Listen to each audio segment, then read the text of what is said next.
Welcome to RG News. Today we're going to discuss the top P10 AI news stories of August 6, 2025.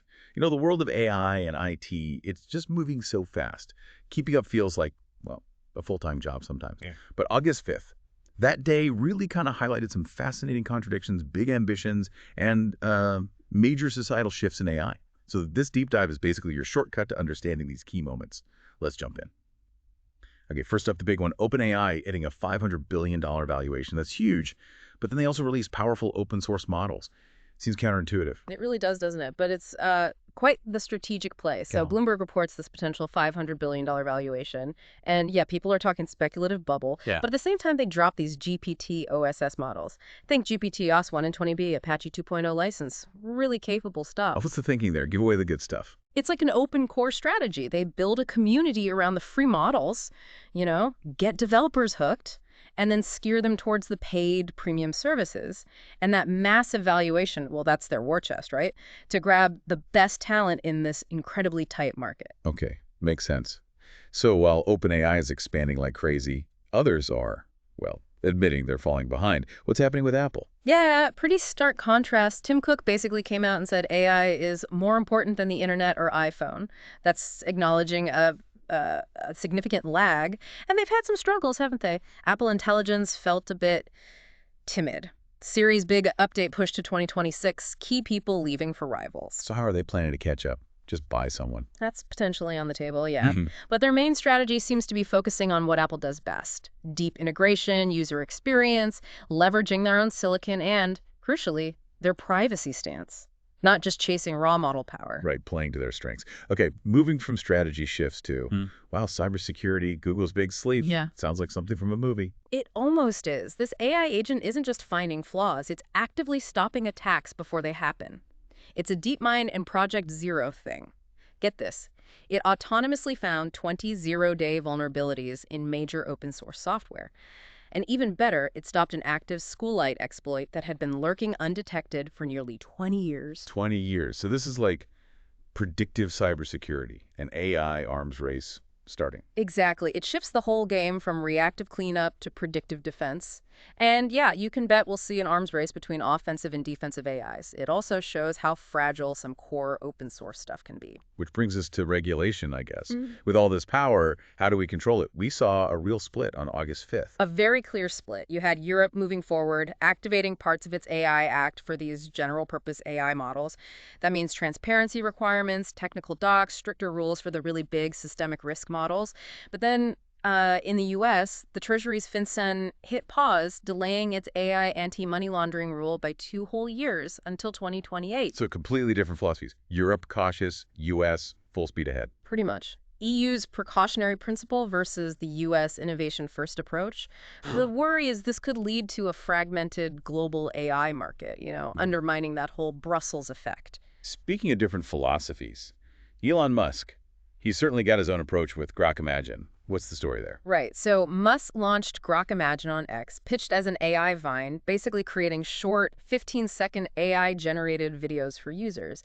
But the real headline grabber was the spicy mode. Yeah. It allows, let's say, content with far fewer moderation filters than competitors' partial nudity, that kind of thing. Oh, okay. So that's pushing boundaries. It's XAI's whole strategy, really. Differentiate with absolute free speech. But it immediately sets off ethical alarms, right? Deep fakes, non-consensual stuff. It kicks off a big debate about AI content moderation. Definitely. Okay, so while some are pushing those kinds of boundaries, others are focusing more on user well-being, especially with tools as big as ChatGPT. Yeah, and ChatGPT's scale is just mind-blowing. They're apparently nearing 700 million weekly users. That's huge. And with that scale comes responsibility. So OpenAI is rolling out new features, prompts to take a break during long chats, and a more nuanced way of handling sensitive emotional topics. How so? Not giving direct advice. Exactly. Guiding users to explore perspectives rather than giving definitive answers. It seems partly a response to studies, like one from Stanford about AI sycophancy. It's OpenAI trying to be proactive about psychological impact, positioning themselves as responsible, sort of an AI social media moment. Interesting. Okay, beyond user safety, How are the models themselves being tested? Is there like an AI Olympics? Not quite Olympics, but Google's Kaggle launched something called the Game Arena. It's basically a place where AI models fight each other in strategic games. They Hmm. started with chess. It's open source, meant to replace static benchmarks. You've got top LLMs like Gemini 2.5 Pro, Claude 4 Opus, Grok 4, all playing chess against each other, no outside help, no list of legal moves. Why games, though? What does chess prove? Well, games give really clear win-loss signals, right?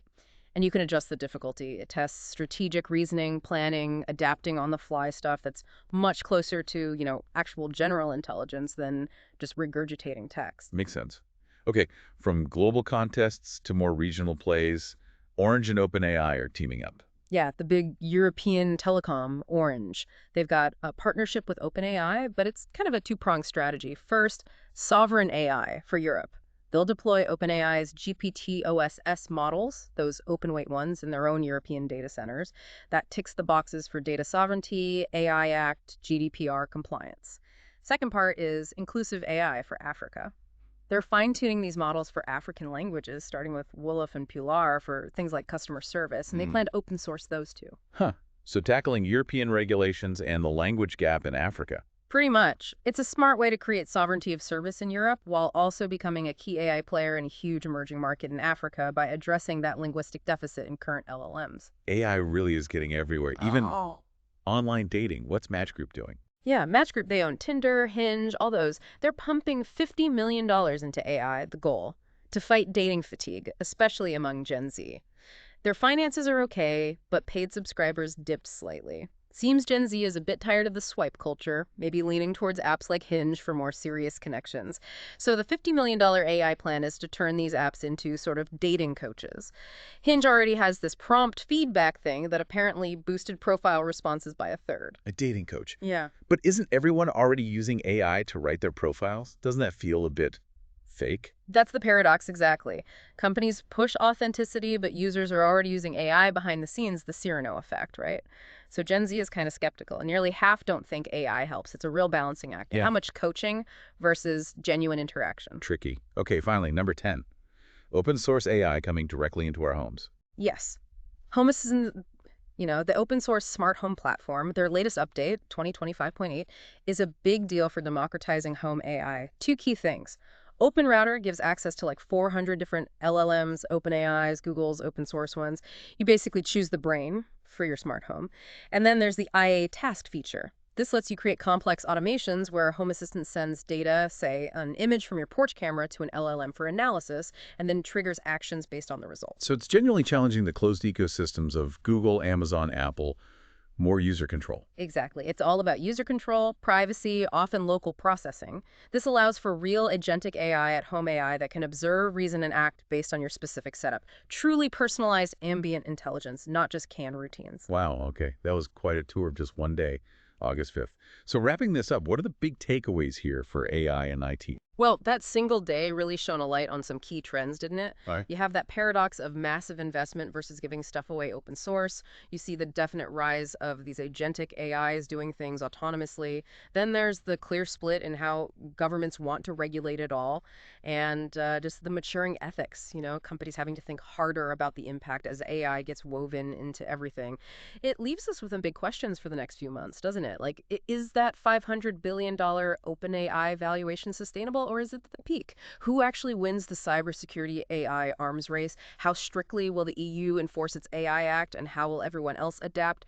And will all these AI features in dating apps or wherever actually become essential, or will people just stay skeptical? Lots to watch. Absolutely. AI's power is undeniable. Its deployment feels inevitable now. I think the collective challenge really for all of us is guiding how it gets integrated, doing it with wisdom, with ethical foresight, and yeah, with solid governance. The future, it's really ours to shape. Yeah. Join us tomorrow on RG News for the day's AI news. Don't forget to subscribe and hit the little bell.